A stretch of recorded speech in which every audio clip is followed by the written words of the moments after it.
Hi అండి. DNM 456 కలెక్షన్‌కి అందరు ఎలా ఉన్నారు? బాగున్నారా? మేమైతే బాగున్నామండి. ఈరోజు శుక్రవారం కదా! ఇక పూజ చేయడం కోసం అయితే నేనైతే పువ్వులు తీసుకొస్తున్నాను.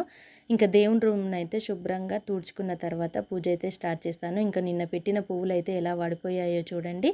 ఈ శంకు పువ్వులు కదా! తొందరగా వాడిపోతాయి సాయంత్రం లోపే. ఇంకా అవన్నీ తీసిన తర్వాత ఇంక దేవుని రూమ్ మొత్తం అయితే నూకేస్తున్నాను. నేను చీపురు వాడను. క్లాత్ తోటే తుడిచేస్తాను. అలాగే తుడిచిన తర్వాత ఇంకా ఒక క్లాత్ తీసుకొని అయితే మొత్తం శుభ్రం చేసుకుంటున్నాను. ఇక ఇప్పుడైతే నేనైతే పూజ అయితే స్టార్ట్ చేస్తాను ఫ్రెండ్స్. ఫస్ట్ నా ఛానల్ని చూసే వాళ్ళైతే ప్లీజ్ సబ్స్క్రైబ్ చేసుకోండి. ఇంకా దీపం ముట్టియడం కోసం అన్నీ రెడీ చేసేసుకున్నాను. ఇంకా ఇప్పుడైతే దీపం కూడా ముట్టించేసాను. ఆరతి కూడా ఇచ్చేసానండి. మన సబ్స్క్రైబర్స్ అందరికీ ఆ తల్లి ఆశీర్వాదం ఉండాలని నేనైతే మనస్ఫూర్తిగా కోరుకుంటున్నాను. ప్రతి ఒక్కరికి ఆ తల్లి ఆశీర్వాదం ఉండాలి. ప్రతిరోజు నేను ఇలాగే చేస్తానండి. అంటే రోజు ముట్టియకున్నా నేను ఖచ్చితంగా శుక్రవారం మాత్రం దీపం ముట్టిస్తాను. రోజు మా వారే ముట్టిస్తారు.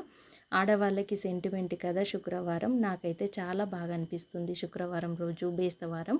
ఇంకా నేనైతే దీపం అయితే ముట్టించేసాను. ఇంకా ఇప్పుడైతే తులసమ్మ దగ్గరికి వచ్చాను. తులసమ్మ మొత్తం కడిగిన తర్వాత పసుపు రాసి బొట్లు అయితే పెట్టానండి. ఇంకా పూజ కూడా ఇక్కడ కూడా కంప్లీట్ చేసుకున్నాను. ఇంక ఇప్పుడైతే ఓకేనా ఫ్రెండ్స్, వీడియోస్ వస్తూనే ఉంటాయి, చూస్తూనే ఉండండి. తప్పకుండా లైక్ చేయండి, కామెంట్ చేయండి. వాయిస్ ఇవ్వడం కోసం నేను ఎన్నో డిలీట్ చేసి వాయిస్ ఇస్తున్నానండి. ప్లీజ్ సబ్స్క్రైబ్ చేసుకోండి, ఛానల్ని సపోర్ట్ చేయండి. ఓకేనా, బాయ్.